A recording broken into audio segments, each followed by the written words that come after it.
Thank you, Professor Hildreth, for those kind comments. That whole thing about world's leading expert, maybe. How about the leading expert in this room? We'll be satisfied with that today. So it is a treat to be able to come back to University of Oregon Law. Obviously, I'm a Duck graduate, and I really enjoyed my time here in this room. In fact, I remember the first day of law school, right over there, Professor Mooney contracts. And what does he say? Mr. Busch, would you recite the facts and holdings from so-and-so? In some case about some drunk guy writing something on the back of a napkin and being high as a Georgia pine or some such thing. The upshot from that, though, was that he didn't call on me again for like 3 months. So that worked out well for us. So pretty excited when Brian called me to come and talk to you today about ocean energy and give me an hour and 20 minutes. I don't know what he was thinking. I generally have 5 or 10 minutes to talk to some legislator or business executive. I figure in an hour and 20 minutes we could probably cover gun control and abortion probably. Figure that out as well, huh? So it is good to be back. And I love the program here. I enjoyed my time. I hope you all are enjoying yours as much as I did mine. I think I was a little weird. I actually enjoyed law school. I really, really did. Hopefully you're not too distressed by the whole process. I want to start the conversation today. We're going to shift gears here. Really amazing, interesting conversation all day about FERC licensing and hydro dam removals. It's been like a law class all day, which has been great. We're going to shift gears a little bit, a little higher level. I want to take some time at the end to answer questions, so feel free to write those down and save them for the end. But I would like to comment that what you saw today was the difficulties associated with decommissioning of a hydro dam. Well, ocean energy is hydro. It's marine hydrokinetic. It's referred to, and there is FERC jurisdiction over marine hydrokinetic. And so we're trying to commission new hydro. All of the difficulties you heard today, in some sense, apply to what I do as well. And as I was listening today, there were a lot of important lessons buried in that. And I hope some of you all were listening closely today, because the difficulty, the complexity, the cost, all of that's real life. That's what it's like to get anything done in the modern regulatory environment. So it behooves you to listen to folks like these guys who have been living it for so long. I want to start with a game of Jeopardy. And a little weird, but provide some context. But we're going to start with a D+. And no, that was not my grade in contracts. I don't expect you to know these. Just rhetorical questions, right? D+. That is the grade that the American Society of Civil Engineers has given the energy infrastructure in the United States. A D+. That's not good. That's really close to failing. We are one of the leading developed countries in the world, and our energy infrastructure is in terrible shape. And it's not getting much better very quickly. There are tremendous backlog of projects and money that needs to be spent on the energy infrastructure to bring it into the modern age. 51. Average age of the energy infrastructure. Some of that stuff's slightly older than me. And I still feel pretty good, but I don't kind of want my energy infrastructure being that old. Some of it's over 100 years old. Think about that. There are devices out there in the energy infrastructure world that are over 100 years old. If Thomas Edison came back today, he would look at our communication system and be like, holy cow, that's cool. And then he'd look at our energy infrastructure and be like, yeah, I recognize that. That's one of those. I designed that. Yeah. Yes, it's funny, and it's true. 34 gigawatts. That's how much coal-powered generation is going to come offline in the next 5 to 10 years. And that's the coal industry's own estimation. 34 gigawatts. That's a lot of power. What are we going to replace that with? More hydro? 34 gigawatts unit across the country? I don't think so. So we need to make some decisions today so that we're not having the same conversation 50 or 75 years from now, looking back, recognizing some of the unreasonable decisions and mistakes that we made today. 100%. Double, times 2. That is the expected energy needs, the increase in energy need over the next 50 years, through 2050. This number came from a few years ago, but it was at 2050 we would need twice as much power around the world as we have today. That's in a business as usual context. We just keep doing what we're doing, twice as much power. Think about that. That's twice as many coal facilities, twice as many transmission lines, hydro dams, wind turbines, holes poked in the earth to suck out gas and oil, coal seams. I can't even conceive of that. We have serious problems with what we're doing now. Imagine if we were doing twice as much. And one of the problems with that number is that a lot of that growth is not going to happen here. We're getting pretty good at using our energy more wisely. About 3 billion people on the earth today do not have access to electricity on a day-to-day basis. 2 billion don't have any access at all. Another billion have intermittent service. Think about that, 3 billion people. What happens when they want to have a refrigerator, a light, access to the internet, car, heat in their house? And they deserve that stuff. They're going to get it. The question is how and at what cost to the earth. 155,000. Now, that's how many people are looking for work today in Oregon. 155,000 people are actively looking for a job. That's not people who've given up.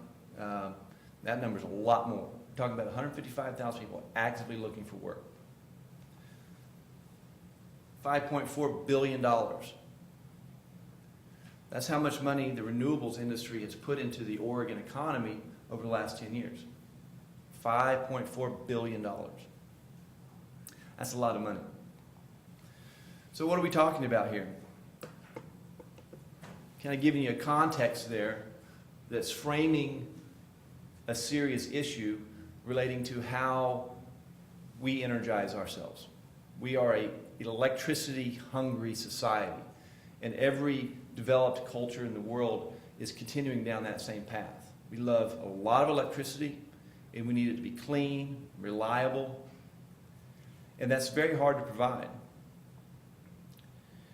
There are a lot of issues associated with providing that power, whether it's brown power, what we call brown power, which is power from fossil fuels, or green power, things power coming from greener, more renewable resources, like wind, solar.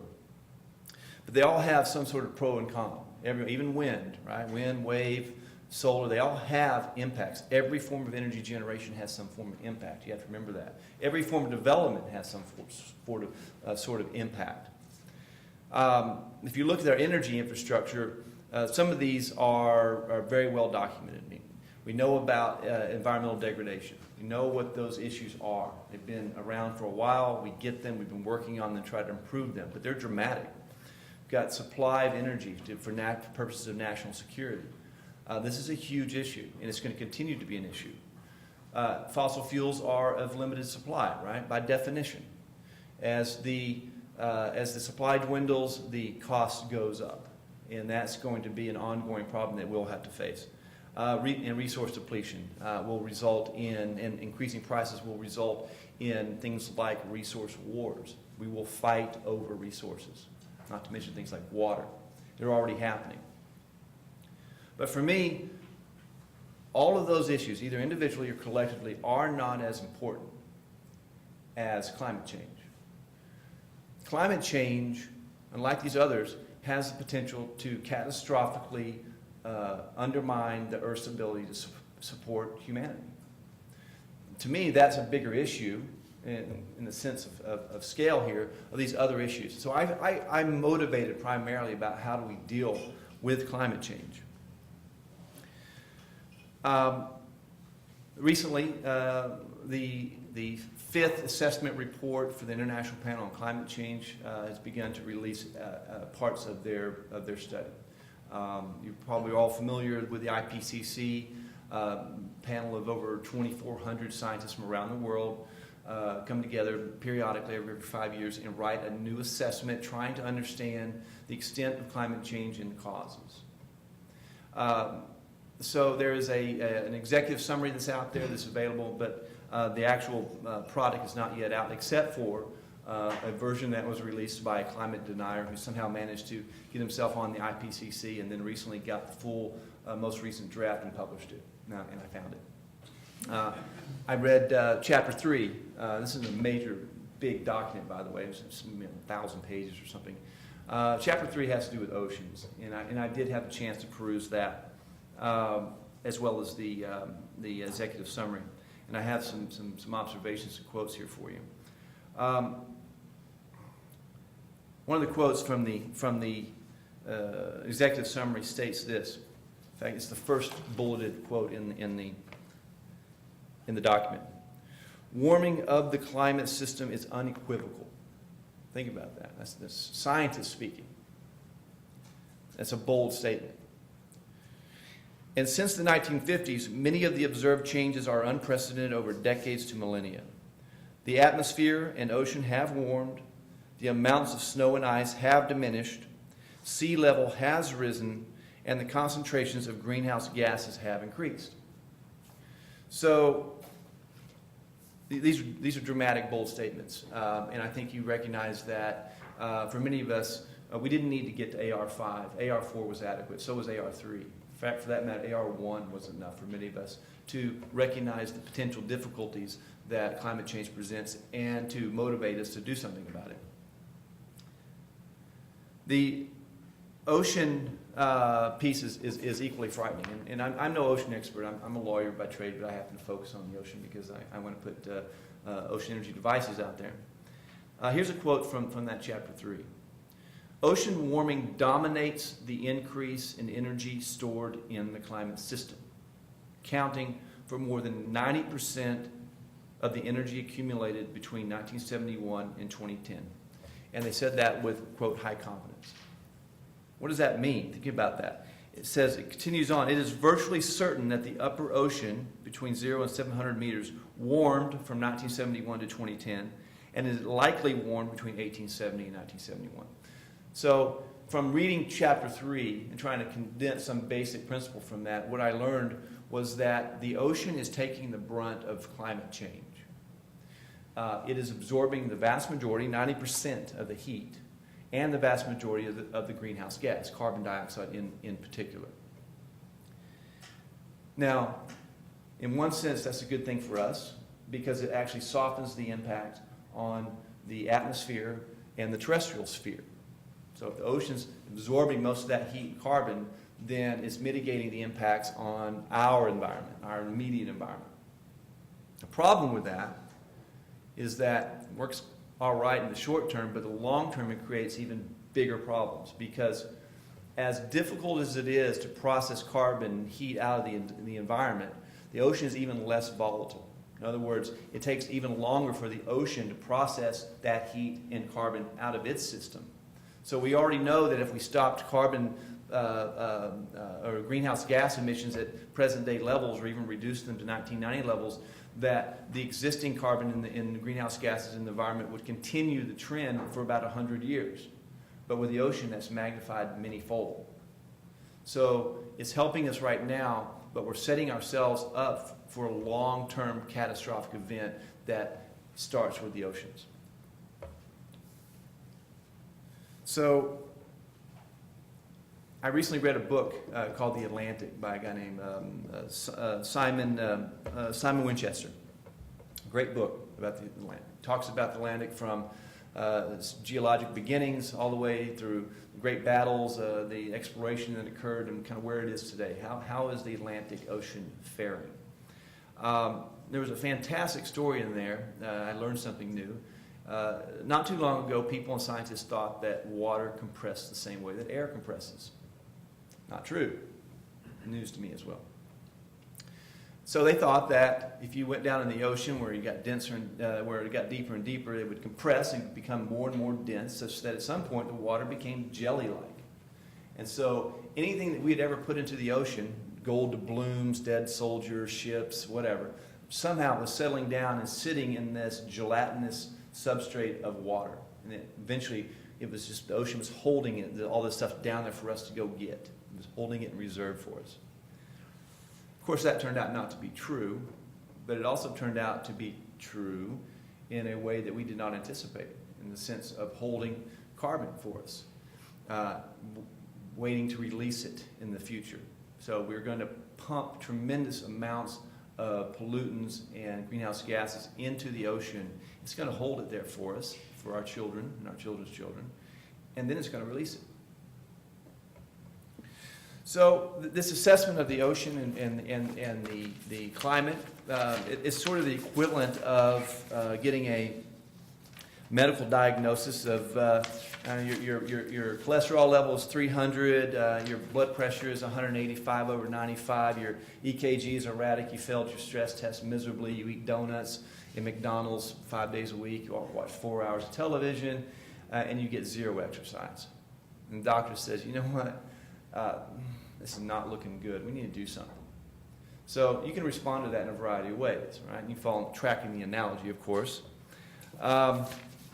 Your response could be, yeah, I don't believe these doctors these days anyway. Or it could be, this doctor, I don't like his opinion. I think he's got an agenda. Okay. Well, you can say, well, I'm going to die anyway. Might as well enjoy myself. You could say, well, I care, but what am I going to do about this point, right? I mean, come on, it's too late. And, of course, there's only one rational response, which is, that's not good. What can we do about it? How can we fix this?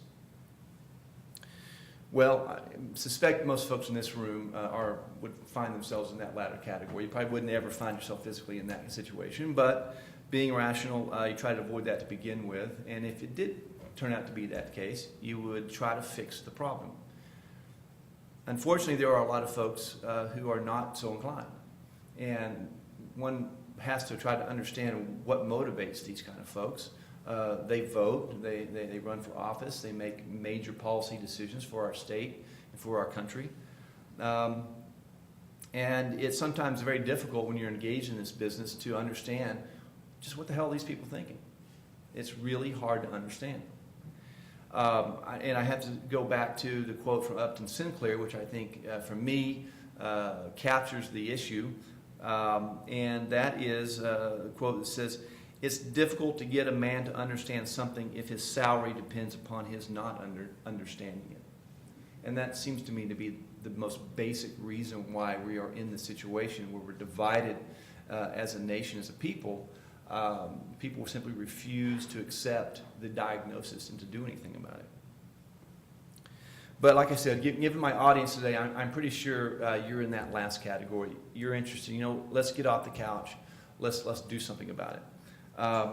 So I'd like to talk to you sort of from this point forward about ocean energy and my role there and how I ended up in this very lucky position to be the executive director of a nonprofit that works to promote ocean energy. And to kind of give you the big picture. Where are we as an industry? Where are we going? And some of the issues and difficulties associated with that. So I was very lucky to get a job as the executive director of a nonprofit. I was minding my own business as a lawyer, and next thing you know, I found myself running this nonprofit. I did not get the job through my expertise. So sock that away for your own future. I don't think there are many jobs that you get, especially early in your life, that you deserve, other than through your ability to work hard and to demonstrate to folks that you're willing to learn and that you have a passion for what you want to do. I would say that it was my combination of passion and for renewable energy, for conservation, and for the law that sort of got me through a few doors, ultimately to be selected to run a nonprofit, with which I had zero experience, never ran a nonprofit. I'd only been a lawyer for about 3 or 4 years, so I clearly wasn't the most qualified person out there. Here I am 4 years later, I do feel a little bit more qualified, and I feel like I'm very, very lucky to have a job that allows me to combine my values with my day job. I hope you all are equally as lucky. So I run a nonprofit called the Oregon Wave Energy Trust, OWET. We are a private nonprofit funded by the state of Oregon through something called the Oregon Innovation Council, Oregon Inc. for short. Oregon Inc. is a group of business leaders. They come together periodically. They're given a budget by the state of Oregon from lottery dollars and they're given this money to identify industry sectors that they think have the potential to grow and produce a sort of return on the state's investment. The state doesn't actually invest in terms of having an equity stake, but they want to help the industry grow so that they'll create jobs and they'll do good things and put people to work and increase our per capita income, for example. The Oregon Wave Energy Trust has had a budget for the last 7 years, and we focus on 4 areas. What we call education outreach, standard external affairs, giving speeches like this, having a conference, which we just finished last week, an annual conference. We do market development work, where we work directly with the utility industry to try to help them understand what ocean energy is all about and why it is they'd be interested in adding ocean energy to their portfolio of resources. We work on policy and regulatory areas. That's sort of my expertise. In short, we try to pave the path for ocean energy companies once they're here and ready to deploy a project out in the ocean. We want the agencies to sort of understand what it is we're asking to do. And then finally, and probably most importantly, we fund a lot of research and development. Most of our budget goes to ocean energy companies to help them develop their technology here in Oregon, which really is sort of the sub-theme for what OWET does. You heard Professor Hildreth's comment about OWET's mission to promote the responsible development of ocean energy. That is key. OWET definitely thinks that ocean energy is a good thing, but we want to make sure that it develops in Oregon in a way that is respectful of both the ocean and its ocean users. The ocean is a fragile place. There are important ecological features out there that we need to be careful with, and there are a lot of, there's a big economy that's based upon that as well, whether it's tourism, view sheds, fishing industry, surfers, recreational fishermen, and others. So it's a busy place out there, and OWET wants to try to move the industry forward in a way that's compatible with all those uses. But the sub-theme about what we do is really we're economically driven. We want to build a new industry in Oregon, which is kind of a unique thing. It puts me in a weird position. I'm a conservationist sort of by heart, by value, but I found myself running an organization that's primary goal is to build a new industry, albeit it's one that I think leads to the ends that I desire as a person, that is clean sources of renewable energy that displace fossil fuels, but also happen to create jobs. This is a good thing. So I'm sort of in a great position. So that's what OWET's been up to for the last several years. And our budget, by the way, started at around $4.5 million, and now it's down to about $2 million every 2 years. So the legislature decides every 2 years what OWET's budget will be moving forward. And it goes down over time. That's just how it works. So our life as an organization to support this new industry is going to be time limited at some point, whether it's 2 years from now, 4 years from now, I don't know. So why are we talking about wave energy? What is it about wave energy that makes it interesting and useful to Oregonians, in fact, to people in general? There's one aspect of ocean energy that probably deserves the most conversation. That is the fact that it's predictable. Why does that matter? Well, in short, other forms of renewable energy have this issue with intermittency. Wind doesn't always blow. The sun doesn't always shine. As a result of that, there have been a lot of costs and difficulties associated with modifying that intermittent source of energy that's constantly going up and down, flattening that curve so the supply curve looks like the demand curve. What does that mean? Well, in short, on the grid, all the electricity generation that's going on in the grid is like a big pool. It's all flat. It's all the same amount of electricity anywhere on the grid. But that level of potential energy has to meet the actual needs of all the users added together, called the load. So the supply has to meet the demand within just a narrow margin, like 1%. So there are quite literally people sitting with their hands on dials, dialing forward or back the amount of generation going on so that the supply meets the demand. If those get out of whack, you have problems with the grid infrastructure. The lights flicker, lights go out. And so it has been very difficult. I'm sure you've probably heard some of the issues with Bonneville Power Administration, for example, dealing with all the wind that's been brought on the grid infrastructure in the last few years. How do you, it's called shaping and firming of that intermittent wind resource. How do you shape and firm that energy to flatten it out and to meet the demand? Well, that requires some other resource. Natural gas, hydro has been a big key in that. Those are the other sources that you can use to shape and firm intermittent resources so that supply meets demand. Wave energy happens to have a characteristic of being very predictable. In a 1 hour planning period, the grid operators like to know within that hour how much energy they're going to have available at any point in time so that they can easily match supply and demand. Well, wave energy happens to have this characteristic that we can tell an hour out almost exactly what the wave energy is going to be. If you put a buoy in point A and a buoy in point B, when the wave hits point A and the wave buoy goes up and down, it measures the energy in that wave. The wave keeps moving, and an hour later it hits another buoy, and the buoy goes up and down, and it measures the energy in that wave. Well, that energy in that wave is going to be almost identical to about 98 or 99% accuracy. Unless a ship happens to be passing through that area and that particular wave hits that ship, you know exactly what the energy is going to be. And so that predictability is very key to bringing ocean energy onto the grid. It makes the value of ocean energy go way up because it reduces the cost of shaping and firming the intermittent resource.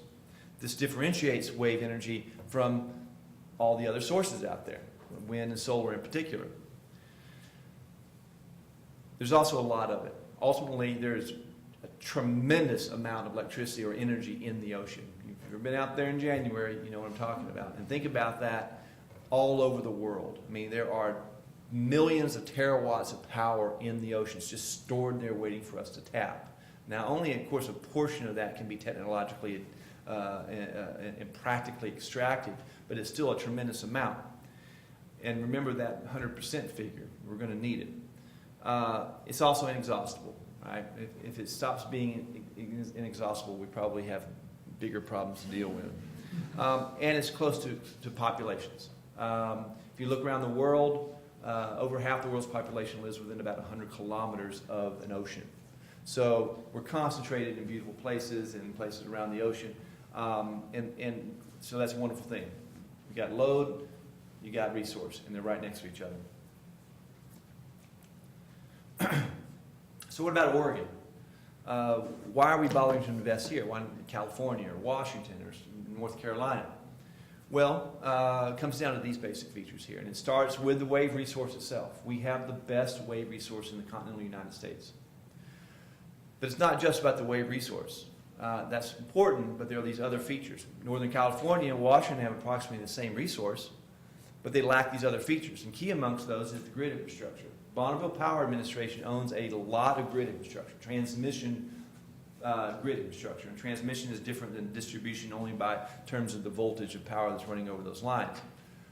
So the transmission system is all owned by Bonneville Power Administration, and it runs up the entire coast of Oregon. All the communities are attached by that transmission system. So you can bring power anywhere you want on that line. That's hugely valuable. Northern California has no such grid infrastructure. If you look at Washington, there's no such thing there. You got to go all the way up to Puget Sound area before you start seeing a consistent grid infrastructure. So there it sits. We got all these substations sitting out there ready to take power. We can put on about 430 megawatts of new generation without making any major upgrades to the grid. That's huge. If you do a wind project somewhere, one of the things you have to compute in your pro forma is how much is it going to cost to build a substation. And you can talk to these guys, and I'm pretty sure they'll tell you it costs a lot. And it takes many years to permit that project. Now here in Oregon, we've got like 26 of them sitting along the Oregon coast that are being underutilized. So we have access. So that's a huge resource available to the industry here in Oregon. The only other one of these I want to emphasize is NMREC, the Northwest National Marine Renewable Energy Center, NMREC. I know it's a mouthful. I just have to digress. By the way, there are 3 of these test centers around the country. They're all federally funded from the Department of Energy. We have one of them. It is the flagship research center in the United States. It's located at Oregon State University. Go Beavs. But the The NIMREC is one of three. The other two, one of them's in Hawaii and one of them's in South Florida. And collectively, they're called SHMIMREC, HIMREC, and NIMREC. It's either a Bible verse from the Old Testament or a Dr. Seuss story, one or the other. Maybe both. So NIMREC is sitting down at Oregon State University, and this is a world-class research center to study ocean energy. We're going to talk a little bit more about it in just a moment, but that's a resource for us here in Oregon. They're a partner to OET. They're key to the long-term success of the industry. You can read these other items, but in short, we're teed up here in Oregon to build ocean energy devices, to transport them, to put them in the water, to service them, to test them, to understand better their ecological features, their potential effects on the ocean. And this is a tremendous opportunity for the state of Oregon. That's why to date the legislature has allocated about $12 million to my organization to keep doing what we do. Because we think it's going to work. If it does work, it's going to have huge returns for the state of Oregon, not just in terms of clean, reliable energy that comes from the ocean, but massive economic impacts in the billions of dollar range if we are literally become the home of ocean energy in the United States. So what are we talking about with ocean energy? These are your basic categories. What we generally talk about is something called MHK, marine hydrokinetic. MHK is energy derived from the motion of the ocean, and there are basically three types: wave, tidal, and ocean currents. We're only interested in wave energy here in Oregon, because that's what we've got. There's tidal movement, obviously, but tide also requires some sort of geographic feature that concentrates the tidal movement into narrow passageways before it opens up into a sound or an estuary. We don't really have that in Oregon. You go up to Puget Sound, there's a classic place for tidal energy, and they're working on it there. But in Oregon, we're just focused on the wave. Ocean currents, it's all over the world. Anywhere there's an ocean current, you can essentially suspend a device into the water column. It's like a big turbine of some form, and it spins. Let's think of it as a wind turbine that's been marinized and put down into the water.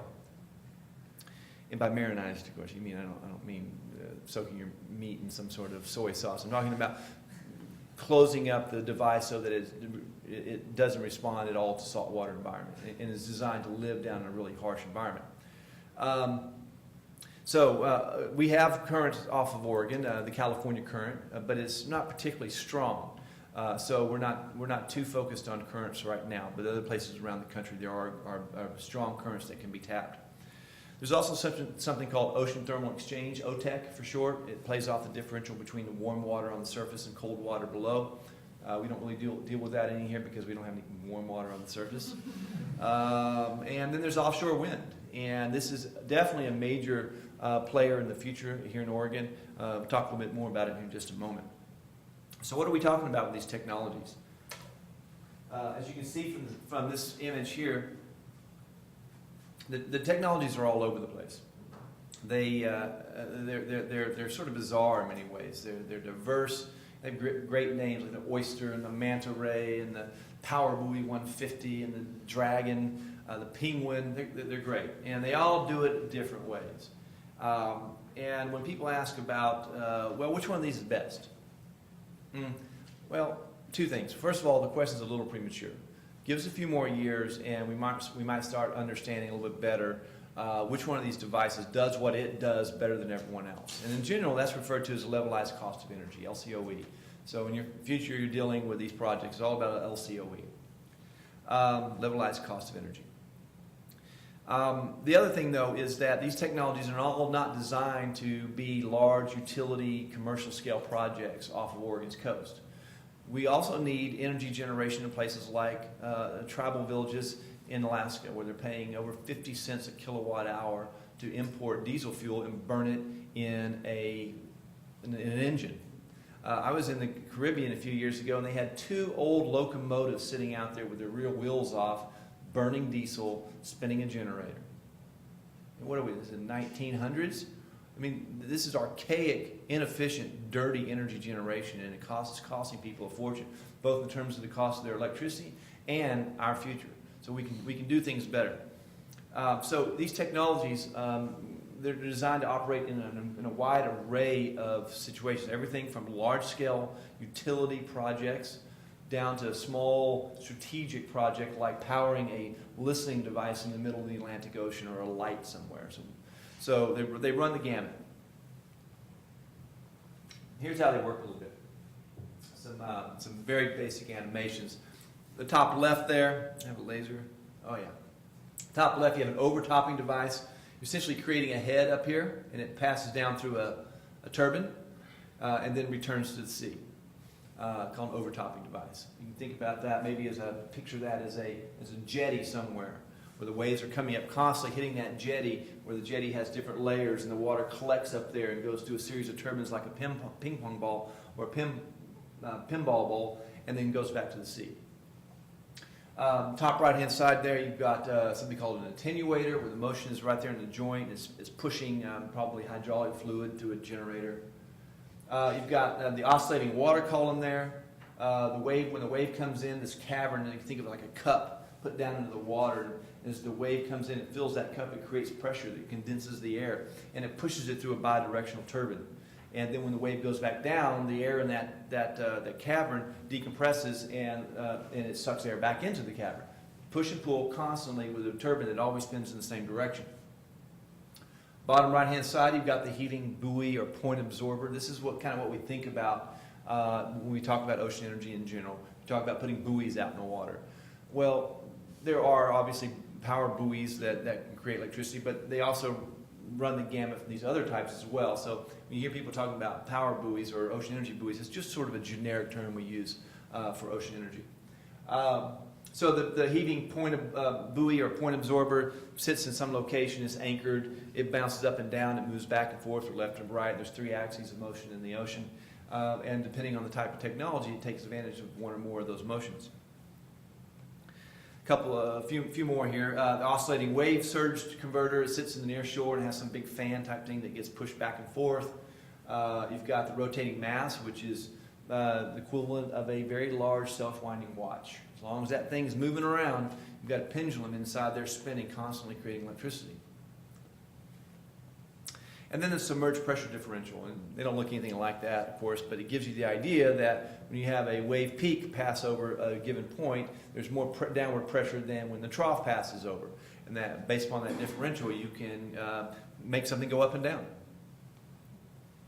So I brought some pictures to kind of show you. These things are real, by the way. I'm not sure if I mentioned that they exist. They are in the water. The UK is definitely the leader in this. They've put in well over $1 billion investment to date, and they're whipping us right now. But in Oregon, our goal was never to compete directly with the UK. It was to be a fast follower to the UK. That was our business plan from day one.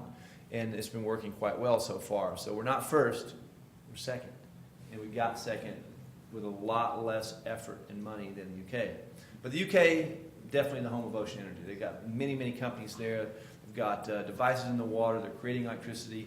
I definitely would say they're still in the development phase. They're not commercial projects. They're not commercial in the sense that some companies actually making money from building a device, putting it in the water, selling the power, and collecting the money. Not quite there yet, but we're close. So you can see this is a big device here. There's a person sitting up there. Gives you an idea how big that thing is. About 150 feet long, 200 tons. This device was deployed in Scotland. Kind of shows you what it looks like underneath in the animation. Any kind of buoy or floating buoy would be anchored somehow. We've got 3-point mooring here with subsea floats and some sort of anchor that's down there. And anchors run the gamut from a very large piece of concrete to things that screw down into the seabed.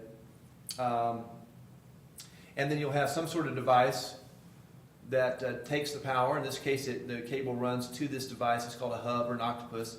You can see there are all these other devices that are coming into it as well. Those are representing the other devices that are out there, sending their power to this hub, which concentrates the power and sends a single cable to shore, which is generally trenched. So it's buried all the way to shore. And at the shore area, what we call the littoral zone, you directionally drill from the dry side of the shore down about 40 feet and out about a quarter of a mile so you get beyond the surf zone, totally avoiding the fragile and often violent littoral area. There's another device that's completely different. This is the aquamarine oyster. It was built and deployed in multiple versions in Scotland. It's currently in the water right now. You can see it sitting out there. This device is connected by a closed loop system up to this thing right here. It's pumping, there's water going around in a closed loop system. This facility where there's a turbine. And when that thing gets compressed down, the waves comes over the top of it, it compresses it, and it bounces back up because it's buoyant. And each time it does that, it pushes water to that closed loop system and spins the turbine. Here's a oscillating water column technology. There are actually 16 caverns in this device right here. Each one has a spinning turbine in it. This is in Matricu, Spain. It's probably the first commercial wave energy project in the world. It costs a tremendous amount of money, but it's the first. It also happens to provide much needed protection for the small fishing village, which has been hammered by the Atlantic Ocean since the day someone first settled there. So now they have a much peaceful existence inside the safe harbor there. Here's an Oregon-based company called Columbia Power. The Manta Ray was deployed in Puget Sound for 13 months. They're doing very well. I would consider Columbia Power to be probably the leading ocean energy company in the world. I'm a little biased. I love the company, and they're Oregon-based. So we love that. Actually, technology grew out of Oregon State University. They have 10 people employed up in Corvallis, and their most recent version is implementing 2 enormous generators built by Siemens. So they're partnered with Siemens. This is a really good sign that the small company now has a strategic partner like Siemens or Rolls-Royce or Voith Hydro. You can see that the industry itself is evolving. We're starting to get investments and interest from large companies instead of just kind of making it up ourselves and making everything as a proprietary technology. So this will be a major company to watch in the future, and we think they'll be successful. Here's a New Zealand-based technology called WetNZ. This is a slightly different version of it, a newer version that was deployed here in Oregon. The one on the right is bigger, a little more efficient. And I'll come back to this guy in just a second. Here's the Palamas sea snake, several hundred meters long, sitting out in the water in Scotland. The interesting thing about this company is that they've learned to deploy this device and take it back into shore in less than an hour. So this doesn't sound like a big deal, but in our world, getting something out in the water, hooked up safely, and get back to shore in an hour is huge. The fact that they figured out how to do this sets them apart from a lot of other companies because that deployment process is extraordinarily difficult, dangerous, and expensive. A boat, a ship that is capable of maneuvering these types of equipment around costs anywhere from around $20,000 a day to sometimes $200,000 a day. So if it takes you a day to deploy your device, cha-ching. If you can put out 100 devices, that's a lot of money. If you can put out a device in an hour, you have a market advantage over everyone else. So there are little things like that the industry continues to develop. And they're quiet, they seem individually insignificant, but over the long term, they're the kind of things that demonstrate the maturity of the industry and get us to the point where we can actually remotely compete with, say, wind or solar, natural gas, or other sources of energy generation. Here's one of my favorite companies, M3 Energy, again an Oregon-based company, but it has nothing to do with it. I like the idea that this technology sits in the bottom of the ocean. You can't see it. It's got 2 airbags in it, one here and one here. There's two of these devices in series here. So one device includes one airbag here, a turbine through a tunnel right here, and another airbag. As the wave passes over the one airbag, it compresses it, it pushes air through a turbine, fills up the other airbag. And then as the wave passes over that second airbag, it compresses that one, pushes the air back to the first airbag. So real simple, sort of dummy-proof technology. The idea, though, is to put it off your shore. You won't be able to see it. You can boat over the top of it. In fact, we're talking about burying it in the sand because we realize that having sand over the top of it doesn't affect the weight of the wave, right? So it doesn't change the pressure. So bury it completely, and you can still put crab pots over the top of it, for example. Probably wouldn't drag trawl over the top of it, but in my opinion, you shouldn't be drag trawling over anything. Here's a combination wind and wave project. You've got obviously wind turbines on there, but you've also got wave devices along the front. It's a Danish company called Floating Power Plant. They're interested in deploying in Oregon. They want to build a 100-meter version of this. This is a 37-meter version. Moving now into wind, obviously, but I did want to put this one in there. I'm the Oregon Wave Energy Trust, but I really don't pay too much attention to the wave part.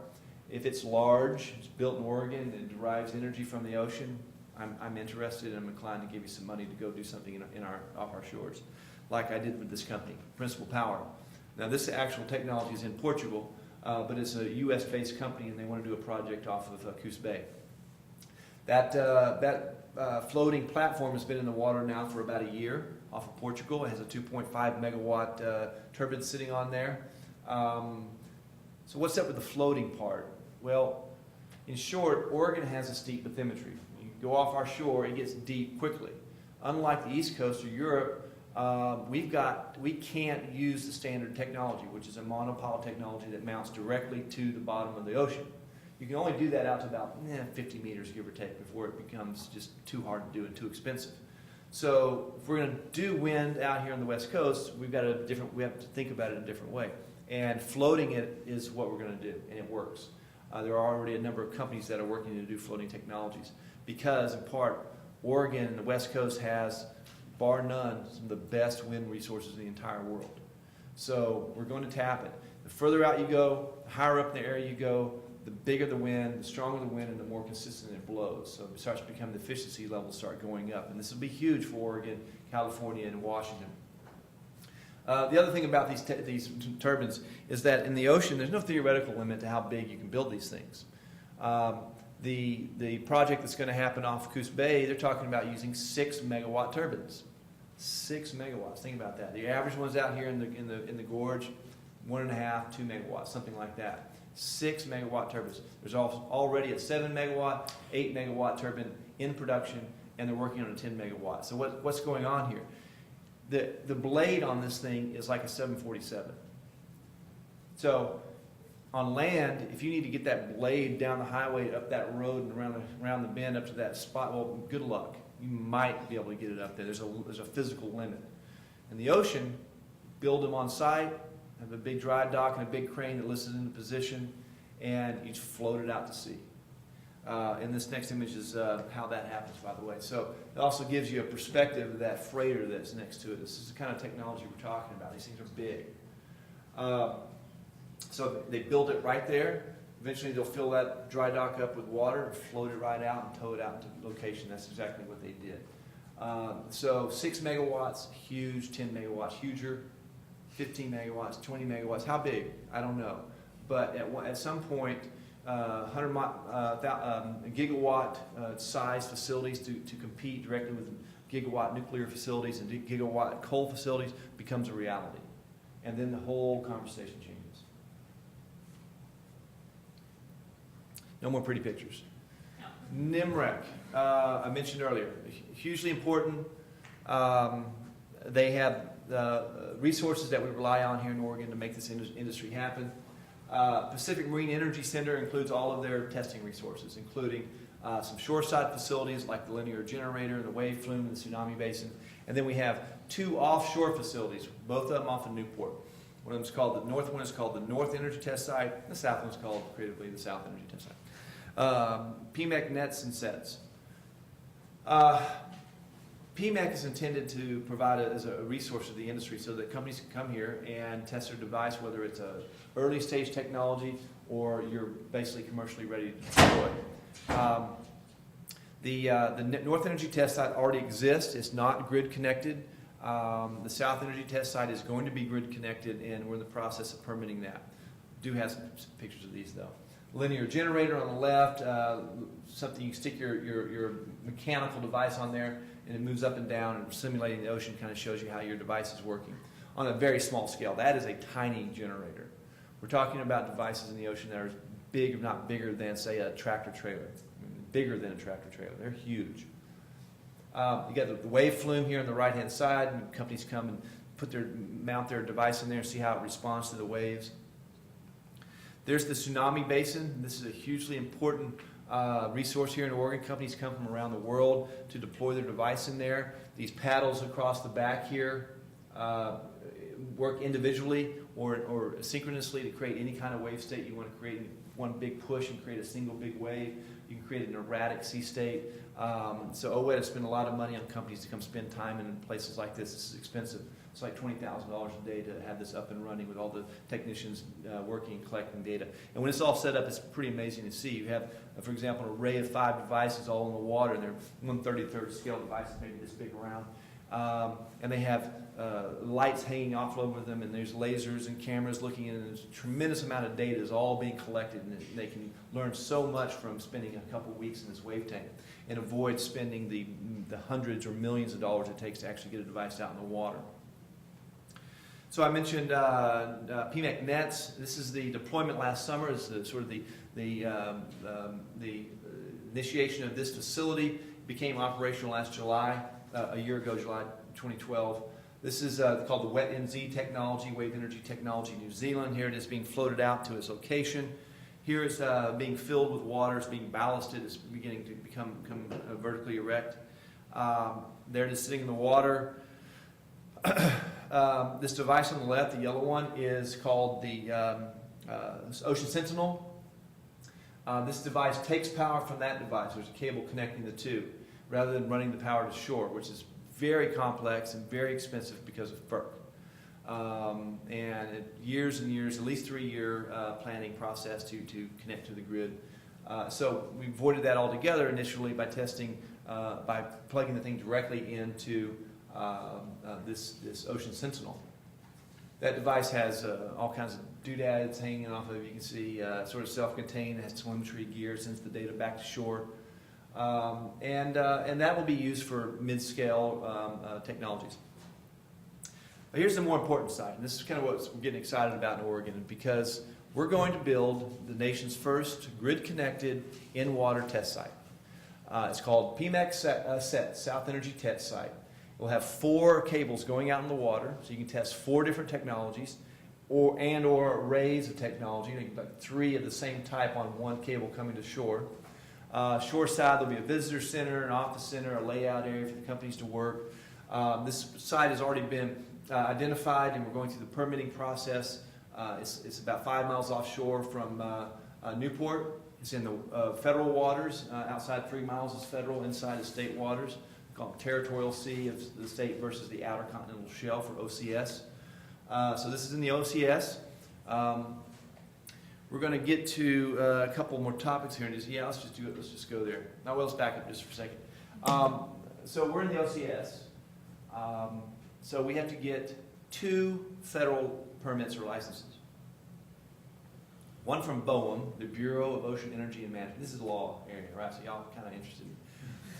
BOEM, Bureau of Ocean Energy and Management. They're the agency formerly known as MMS, sort of the notorious hookers and blow federal agency. So they're now called BOEM, Bureau of Ocean Energy and Management. So BOEM has jurisdiction over any kind of site lease on the OCS. So we've got to get a site lease from this agency. But we're also hydro connected to the grid, which means we have FERC jurisdiction. So for many years, up until about 2007, FERC and BOEM, or MMS at that time, argued over who had jurisdiction over ocean energy. Even though there was no ocean energy in the water, they sure were jealous of protecting their jurisdiction. Ultimately, they agreed to share jurisdiction. Yay. So now we have 2 federal actions, 2 federal major actions. And what does that imply? 2 NEPA processes, right? 2 major federal actions with the potential to affect the human environment equals 2 NEPA processes. They are not coordinated. There's been no effort to coordinate them. So anybody who wants to do a project in the OCS, that's 2 NEPA processes to go through. Now, we very much expect that when we get through this the first time, that we'll take the 2 and overlay them on each other and be like, we need to look like 90% the same. You think maybe we can work out a system so that we fill out one, we've essentially filled out the one for the other agency? But that remains to be seen. We have been in the planning process for PMEC for 6 months, and we just submitted our license to BOEM. We have all the agencies at the table. We're trying to get them to agree on how we're going to license this particular project, because in a sense, it's difficult for them to think about this. We're not asking them to sign off on 10 of a particular type of buoy going in the water. We're asking them to sign off on a space in the water where different companies can come in at different times and put their device in the water for a year or so at a time and figure out how it works, what its impacts might be, how loud is it, how does it affect the crab, how does it affect the green sturgeon, etc. There's a lot of different questions that have to be answered. So this creates a bit of a problem for all the agencies because it just doesn't fit their paradigm, which goes back to sort of what you heard all day today. There's an established system at FERC, and there's one in BOEM around oil and gas, that they're used to doing business. And along comes this new guy, and he wants to stick some thing out in the water and create electricity. Well, we've never done that before. Well, how are we going to do it? Well, let's just use all our existing regulations and try to make it work. Well, guess what? It doesn't work very well. And it's cumbersome, it's difficult, but to the credit of the agencies, I think at the personnel level, they recognize this and they've been doing everything they can to try to accommodate us as a new industry. So what do we need? By the way, I'm going to go over this exciting part here very quickly. So I know I'm standing between you and I believe some drinks here in a few minutes. So let's get through it, huh? Pretty simple stuff. I already mentioned the BOEM lease or site lease, research or site lease. You've got the hydroelectric license from FERC. You get your nationwide permit from Army Corps of Engineers. You've got private aid navigation permit. Of course, you've got the whole compliance requirements associated with the actual permits or licenses that you need. This is the first time we're running through all of these. And so every time somebody comes along with a project, they have to run through the entire gamut of questions. And in general, what are they? Well, I'll just kind of categorize them. We're talking about potential ecological effects. Sediment transport, how does it change the distribution of sands in the water? Sediment transport. Mammals, are the whales going to entangle themselves? Are they going to bump their heads on these things? What are they going to do? Acoustic effects, EMF, electromagnetic force, any current running through any cable, every camera, every light has EMF field around it, and sending power through a cable emits an EMF field. Some species navigate or feed by EMF. Sharks and rays, elasmobranchs feed.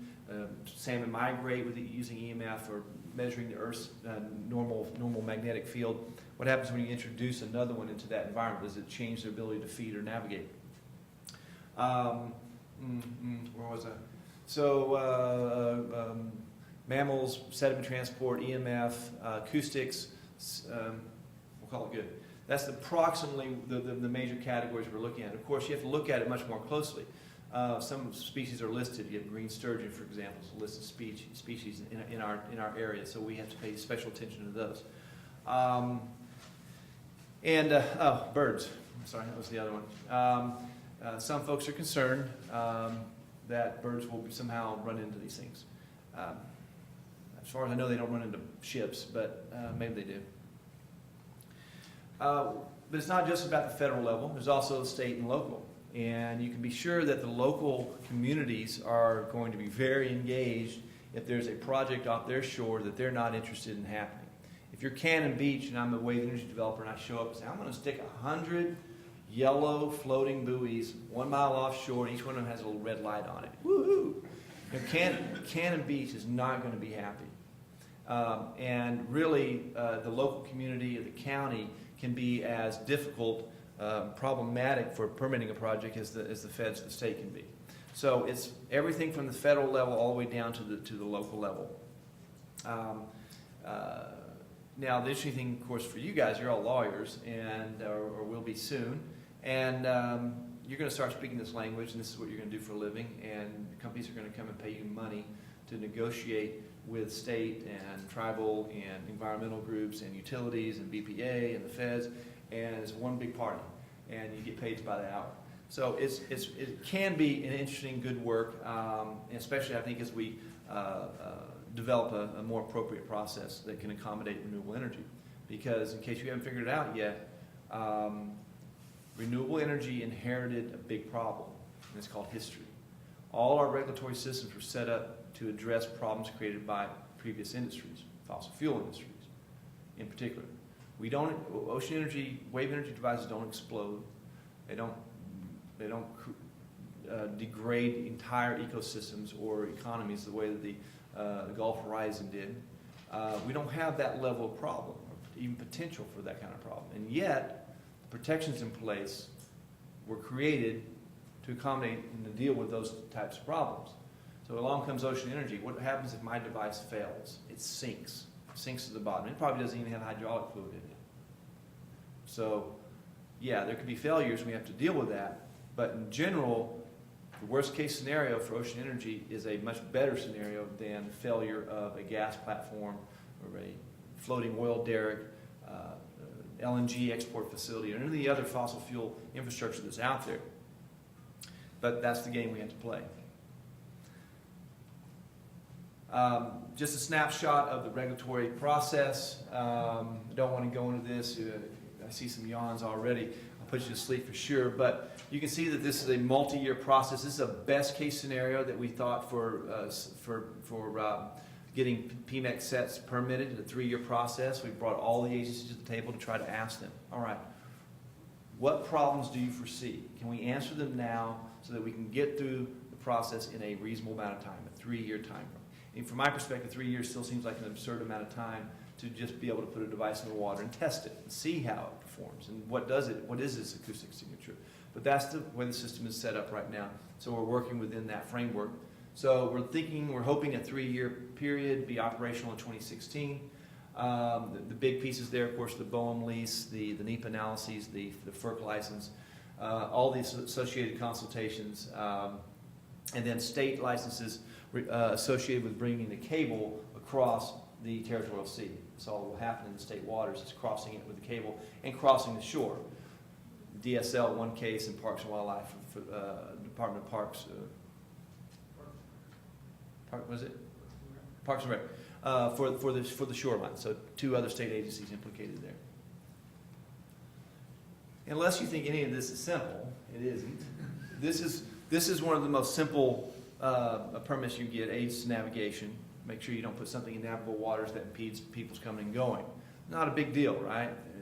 But that's a serious flow chart, and that's just for one minor permit. You get to the other projects, we're talking massive multi-page flow charts with do loops going around and around, it seems like, and it takes forever to get through them. That's why you're studying this stuff in law school, so you can figure it out and help folks. So a couple more slides to finish up. Because one part about this that we have not talked about is how do you pay for all this stuff? It is a new technology. It costs a lot of money. But in many ways, it's no different than any other new technology. Clean tech, right? I love clean tech. Well, renewable is a form of clean tech. And like clean tech, or really any other type of technology, it goes to a basic financing structure. We all start with friends, families, and fools who will give us money to keep our doors open long enough to get the device to some level where we can take a prototype and show it to an angel investor or a venture capitalist or a government employee and say, hey, look what I got. Can you give me a little bit more money to get it to the next point? And that's what you go through, that process. Right now, the federal government is playing a very important role because, as you well know, we've sort of been through this economic trough, the Great Recession, so-called, and money has been tight, and the money that was flowing back in, say, 2006 and 2007 for renewable energy just isn't there anymore. So the federal government has stepped up, and most of the budget, the big dollars for getting devices deployed in the water and getting them close to commercial readiness has come from the federal government, from the Department of Energy in particular. But we are moving through that process. We do have some strategic partners now, like Voith Hydro and Siemens and Boeing. And someday these companies will be probably publicly traded companies just like the other large companies out there. And that's sort of the natural flow of things. So Jason, looking through the crystal ball, what happens? Well, this is how I see it. The next couple of years it's going to be kind of quiet because we're working on PMEC and nobody wants to put anything in the water or pay to put out a cable if PMEC's going to do it for them anyway. Just wait a couple of years and deploy your first big device at PMEC. Fine. So I'll twiddle my thumbs for a couple of years. Deployments in Oregon start in 2015. The first device is going in the water. PMEC becomes operational approximately at the same time. By 2020, you actually have the first projects that we would deem as commercial. It means somebody's getting a power purchase agreement, they're selling the power, and they're largely offsetting the cost of their first project. Our goal is by 2025 to have 500 megawatts of generation going on in Oregon. How much is 500 megawatts? Well, the Boardman coal plant, I think, is about 650 that's coming offline in 2020. It's not huge, but it's still a pretty good chunk of power. 500 megawatts is important to us for a couple of reasons. One, it happens to be approximately how much we can bring on the grid infrastructure. You saw earlier, 430 megawatts without any major upgrades to the grid. Two, it's approximately how much the Oregon coastal communities use during the summertime, approximately. Three, I think probably most importantly, if we are successful in Oregon at deploying 500 megawatts of ocean energy generation, then we will essentially have succeeded at our fundamental mission, which was to build the technologies here, develop the IP, what we call sticky IP, intellectual property, that stays in Oregon. We will build the machines. We will develop expertise with building those machines. We will become more efficient. We will learn to transport them. We will learn to put them in the water. We will learn to deploy them. We will learn to service them. We will develop expertise around all of the above. And we will begin exporting our IP, our equipment, our personnel, their know-how to the rest of the world, which is where the real money is. We're not talking about investing all this just because of Oregon. It's much, much bigger opportunity out there, and we're talking about the world and for the next 100 years. So it's a huge potential. So if we can do that 500 megawatts, I think we win. And if we win, I win. 2035, I retire rich and happy in my house. My lovely wife, Alice. So I think that's about it. OET has a website called OregonWave.org. It is a tremendous resource. If you play the lottery, you paid for it, because all our money comes from the lottery. And so all of our studies are on that website, and it is a good resource. And if you can't find your answer there, please reach out to me, and I'll do my best to get it for you. It's been a pleasure talking to you, and I'm happy to answer any questions.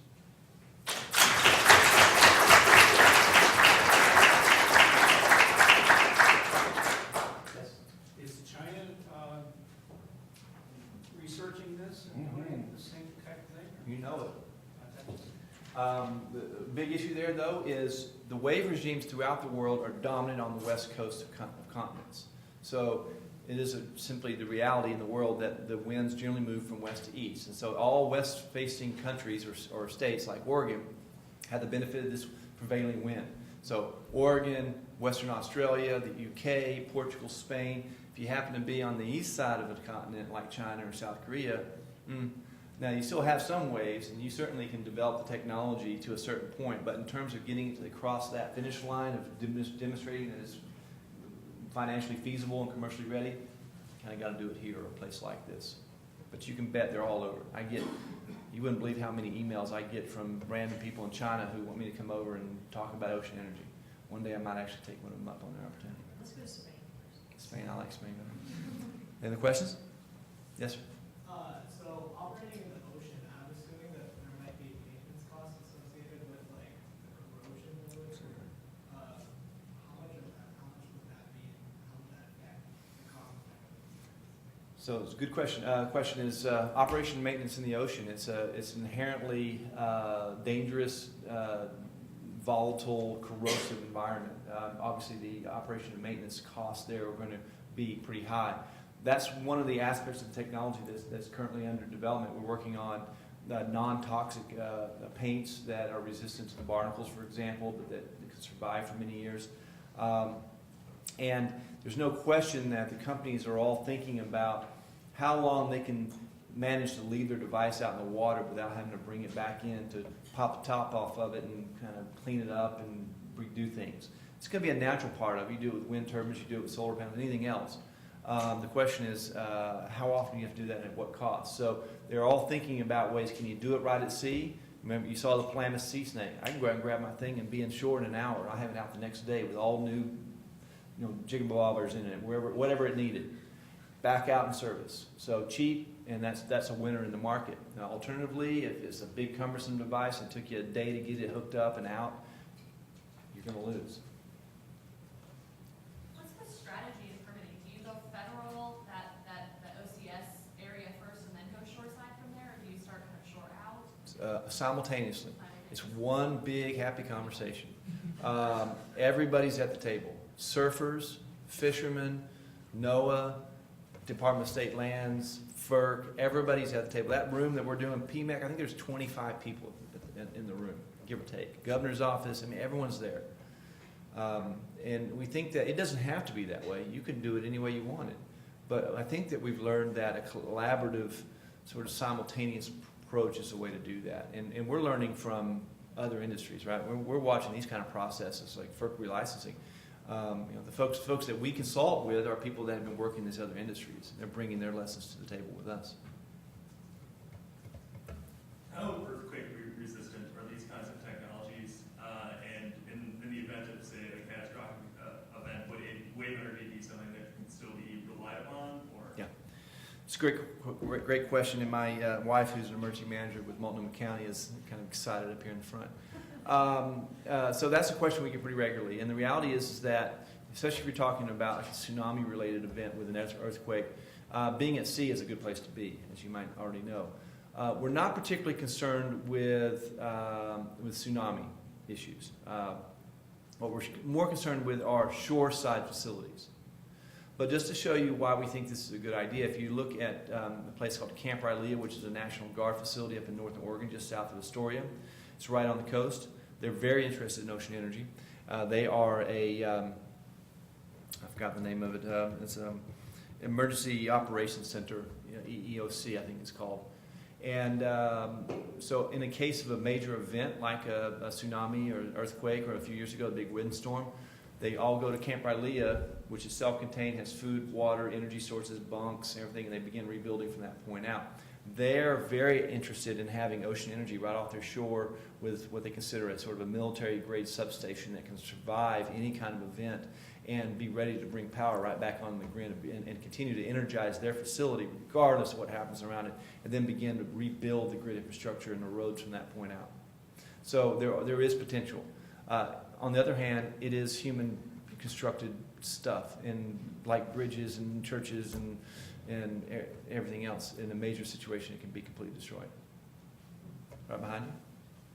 So earlier you mentioned the importance of matching supply with demand. So what is the strategy for the test centers, keeping supply from those centers matching the demand and the expectation as they come online and as various technologies come in and out? That's a good question. And in general, I have no idea.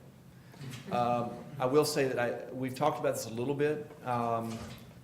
The short answer is, at the levels of energy generation going on at that particular site, it doesn't matter to the utilities. It's a blip. It's like it fits within that 1%. If they bring on a half a megawatt or whatever, so what? It's noise. If we're producing up to 10 megawatts, which is the intended capacity of the cables coming to shore, all right, But again, the 10 megawatts doesn't come on all of a sudden. We're like, okay, next month we're going to bring this one online, and then in June we're going to bring this one online, and we can plan for that. But these will all be issues that we have to answer. This is why we're going slowly as an industry. It's what OWET works to do to try to integrate this new resource, because we have questions like that to answer before we can really move forward and get utilities comfortable with the idea of doing it. So I recently read this, I just pulled it back up so I had it right.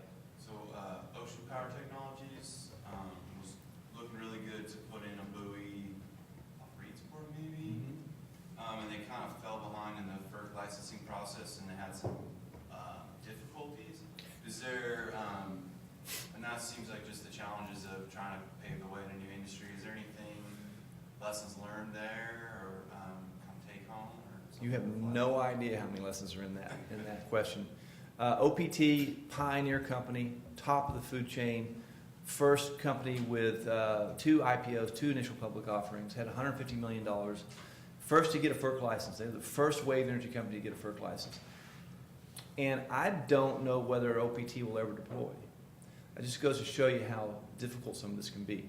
There have been technological issues, there have been regulatory issues, there have been bad decisions working with stakeholders, there have been bad business decisions. It goes on and on and on, a lot of lessons. But let me talk about one in particular just to show you how this can work out. OPT was going to deploy 10 buoys.